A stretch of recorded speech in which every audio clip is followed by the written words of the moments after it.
good morning, and welcome. This is Sunday, the 31st of September, and as you can see from the thumbnail and what I'm wearing, my couch to 5K journey has hit a bit of a roadblock. My run last week was the furthest I've done with a 2 kilometre continuous part of the 5K. I also beat my best time and did under 36 minutes, all of which was going really well, or so I thought. As it turns out, I was probably pushing too fast, too hard, too quick, and the wheels have come off. Today, I should be telling you about how I'm doing my 3K continuously within my 5K run, but I'm not.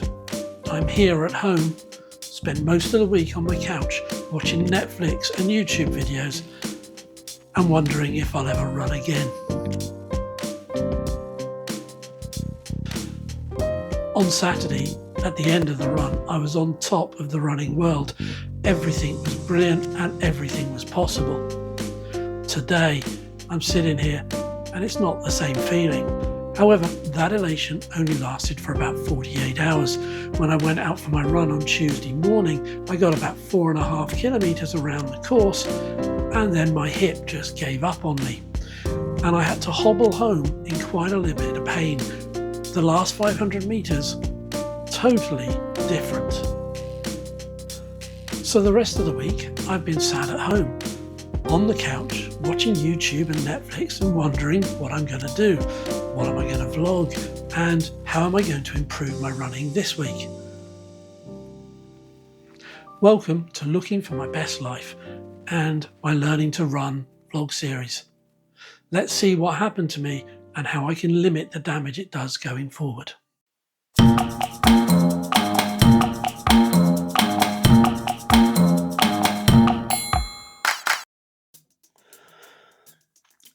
This is my first steps into running, and the first phase of that is building up from couch to 5K. Just as I was starting to really enjoy it, see improvement, and feel that it was possible to be a proper 5K runner, I have hit a major stumbling block.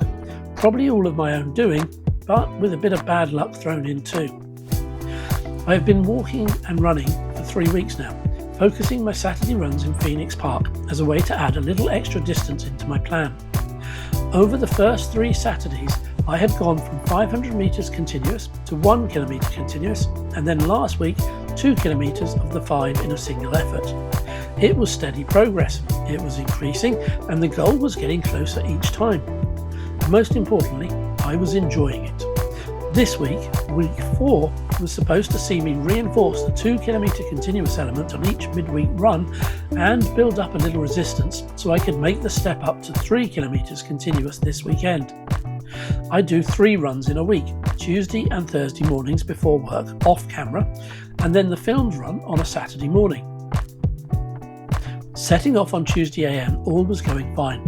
I had completed the 2 kilometre continuous element with few problems and was then making my way round the remaining 3 kilometres with my usual combination of running and walking, with a probable completion time of over 38 minutes. This was at least 2 minutes slower than I had done the run before, primarily because I was focused on establishing the distance as a habit, not the time. Now, I have to be honest and say I didn't do any warm-ups this time, walks, runs or stretches. However, the whole run was nothing more than a slow jog, with no sudden exertion, and my injury happening after 4.5 kilometres, and having had plenty of running and walking stages under my belt at that point. Seeing that I was 35 minutes into the 38-minute run before I got injured, I was well warmed up at this stage. I'm more inclined to think that the cause was overexertion in effort or distance, but that's not an excuse, and it won't change the lessons learned from this experience. About 1 kilometre before it happened, I could feel an ache on my hip, and the mistake I definitely made was not taking heed of it and walking the remaining distance. I kept going till I couldn't, and eventually it gave up on me. Something just happened, and I felt my hip seize a little and the joint for a moment click as I took my final running steps before grinding to a slow hobble till I got home. I could hardly walk for the remainder of Tuesday. Walking back to the house or from my desk to the kitchen during the working day was very painful, and I looked like someone recovering from a hip replacement operation. However, It was very specifically a pain only when I was walking. When I bent over or sat down, there was absolutely nothing restricting me and no pain at all. And that's how the day went. I was sat at my desk working without any pain until I needed some coffee. And then I was wondering how much damage my stubbornness to walk had done to me while I was out. Now, I have to confess, I haven't sought any treatment or medical review. At my age, I've picked up more than a few niggles and strains over the years and always found that whilst inconvenient, time generally has been a sufficient healer. Again, perhaps my stubborn side, but waking up the next morning, the pain and movement was noticeably eased. And every day since then, there's been a marked and clear improvement. I am healing, it's just going to take time. So today, at the time of filming, I've had 6 days of complete rest, and there is no more hobbling around. I certainly can't run yet, but walking is pretty much normal again, and all I have is an ache on my hip muscle. So things are progressing, but still a long way to go before I can say I'm fully recovered. My hip is still warm to touch, and the muscle strain or tear recovery is still a work in progress. In summary, I'm healing, but it's going to take some time and needs to be allowed to heal properly before I get my running shoes back on. And I will worry about where that leaves my couch to 5k for another day. I've accepted I'm pretty much going to have to start it all over again with 2 to 3 weeks off. So while sitting on my couch, not wanting this to become the end of my running journey, I decided I should do a bit of studying on the injury, the healing, and what I can do in the meantime to keep myself motivated and fit enough to come back stronger when it's healed. Now, before I go on with this week's story, just a quick request to ask you to like, comment, and subscribe if you're enjoying my content. The channel is small, but in the last 3 weeks, it's grown from 2 subscribers to 13. Thanks to all of you who watch, and any interaction you can give helps me with the algorithm and find a larger audience of like-minded friends. I'm trying to reach the next landmark of 100 subscribers by the end of the year.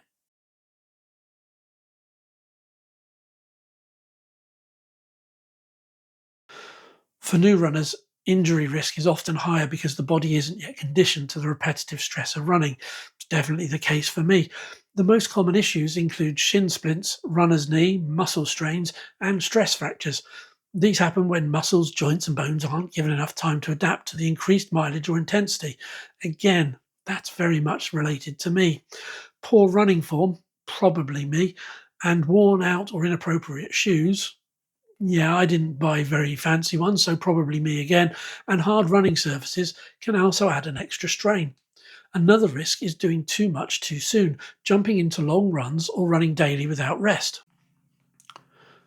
New runners also sometimes skip proper warm-ups, stretching and recovery, which increases tightness and imbalance.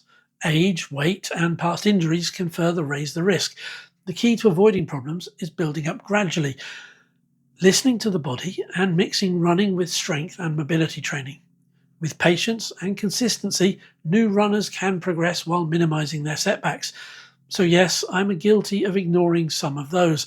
I thought I was slowly building my running, but my age, my weight, my inexperience, my lack of warming up, and perhaps that I was pushing myself too hard are definitely all contributing factors here. When a muscle is strained, some of its fibers are overstretched or torn due to sudden force or overuse. This damage triggers inflammation, causing pain, swelling, and stiffness in the affected area. Tiny blood vessels may also rupture, leading to bruising. The muscle becomes weaker and more sensitive, limiting movement. As the healing begins, the body forms scar tissue to repair the damaged fibers. With rest, gentle stretching, and gradual strengthening, the muscle will regain its flexibility and function over time. All of this is relevant to me, albeit that I'm healing slowly.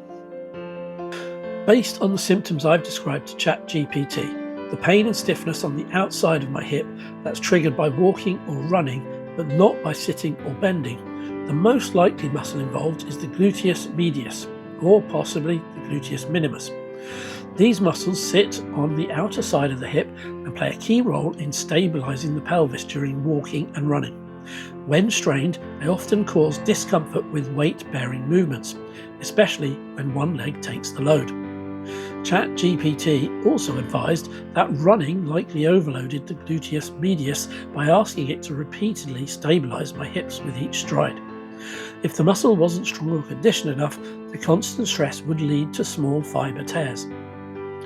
Weakness, fatigue, or sudden mileage increases made it struggle, causing strain, stiffness, and pain.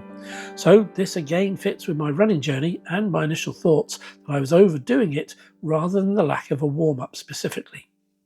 And here's where I think I was overdoing it. Albeit that I was only running 2 kilometres continuously out of the 5, the amount of time that I was walking probably wasn't enough for the stage of my development.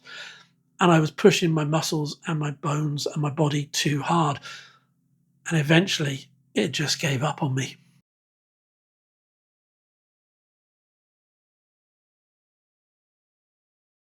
Now, for the uninitiated, like me, the healing process for a muscle tear falls into 3 stages: the acute phase, the repair phase, and the remodeling phase, and can take anything from 3 weeks to 2 months to complete, depending on how much damage you've done. The acute phase is where small tears in the muscle fibers cause pain, inflammation, and sometimes swelling or bruising. My current phase, hopefully not for too much longer.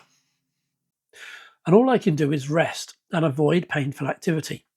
And that has been the plan this week. Back to the couch and catching up on YouTube and Netflix. I don't have any swelling, but if I did, using ice 15 to 20 minutes at a time would help reduce it. Next up, hopefully next week, I will be into the repair phase. This is where the body starts repairing damaged fibers and forming scar tissue. The muscle is weaker and stiff, but gradually improving. At this point, I will be able to start some light movement and gentle stretching, only within pain-free ranges, of course. Some low-impact activities, walking or cycling, to keep the blood flow and fitness ticking over, and some gradual reintroduction of mobility exercises, such as mobility work, hip swings and pelvic tilts, and some core and glute activation, bridges and clamshells. More of this in a later vlog.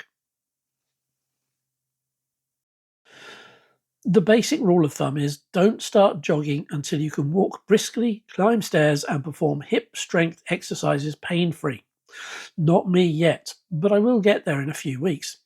Finally, I will get to the remodeling phase, where new muscle tissue strengthens and aligns with the existing fibers, so flexibility and power can start to return. Only at this point can I start to do strengthening exercises, body weight, resistance bands, light weights, work on my balance and stability work, and gradually introduce sport-specific movements like running drills.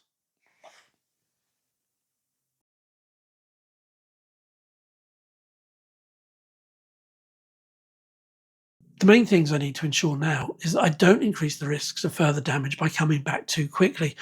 The last thing I need now is to cause a re-injury or worsen the strain because the muscle fibers haven't knitted back together properly.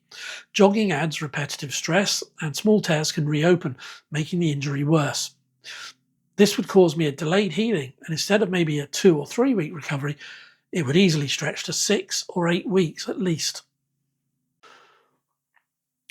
By rushing back to running before the injury is properly healed, I could risk compensatory injuries. To protect the sore hip, my body may subconsciously shift weight to the other muscles to carry the load. Then I just weaken, overload a new muscle and start a new healing process all over again. In particular, this can lead to knee, back, or opposite hip pain in particular. Loss of proper running form is also a risk, although I'm not sure I actually have ever had any proper running form yet. Again, something I plan to study up on soon. Running with a protective limp can create bad habits that stick around a long time after recovery. Finally, chronic hip issues can occur. If the strain never fully heals, I risk turning an acute injury into a chronic hip weakness, making future running harder.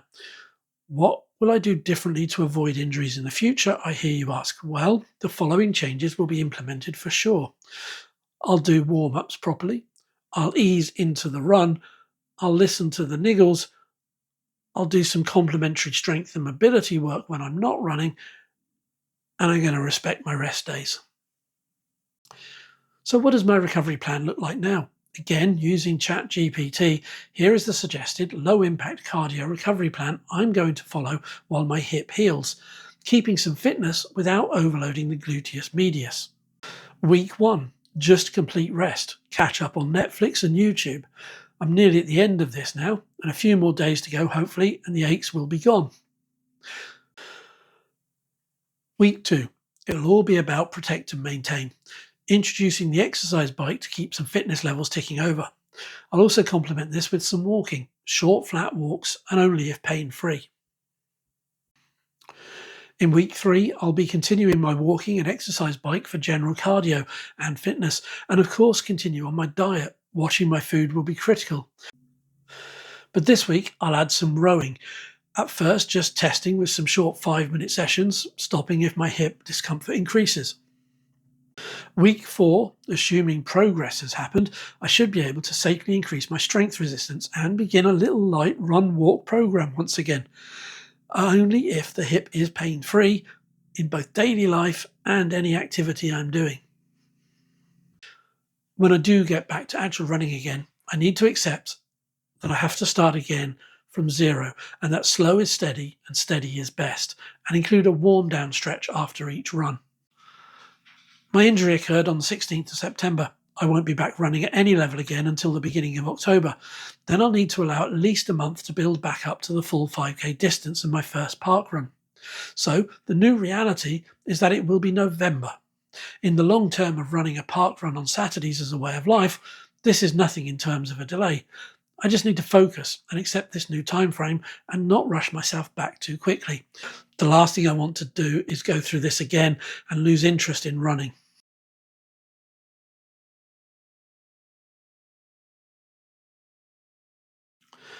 Injuries happen, and at my age and running experience level, the risks are even greater. I have to accept this, and I need to assume that it probably won't be the last time. What's important is that I use this time wisely, learn from the experience, and most importantly, not give up on the running. Remembering the enjoyment I was getting, and this is where the vlogging experience helps, I can just look back and remind myself. My healing is already well underway, and I'm lucky it was not a serious injury. Well, I think it wasn't. I'm almost through the period of complete rest. And then I can start to build back some general fitness, then some conditioning, and finally get back to doing some running. Yes, it's unfortunate. Yes, it'll be a little longer before I complete my first 5k without walking. And yes, the chances of doing a sub 30-minute 5k on New Year's Eve are now lower. But on the flip side, I now have a few weeks where I need to find new topics to vlog about. This will be either a different element of Looking for My Best Life and a walking vlog, or more likely a few studies on running topics like this one, and the injuries that will improve my knowledge and ability, such as warm-ups or breathing techniques. So what are the takeaways? 1. Don't rush back to running. Let yourself heal properly first. 2. The muscle is healing, but I'm older now, and it's not as quick a process as it was before. 3. Warm-ups are very important. 4. Listen to my body when running. No one run is more important than a month off injured. 5. Even when I'm not able to run, I can still learn about running. I just need to think differently. And 6. Before I know it, I'll be back running again. So finally, these things happen. I can't do anything about it. I'm sure I'm not the first to get an injury. I know I won't be the last. Probably not the last time I will get an injury. But learn, grow, and improve. Same as I was trying to do with the actual running itself. I just need to do it more on the mental and knowledge side. So here we go. We start the road back to running. Back to the couch, in fact. And we redo the couch to 5k again. We reboot it and we re-go. And we enjoy it again. So, yeah. Thanks for everybody who's following and watching. Sorry you're not seeing any more pictures of me running through Phoenix Park. Probably be a couple of weeks before I get back to doing any of that, at least. Could be a month before I'm back to where I thought I was last week.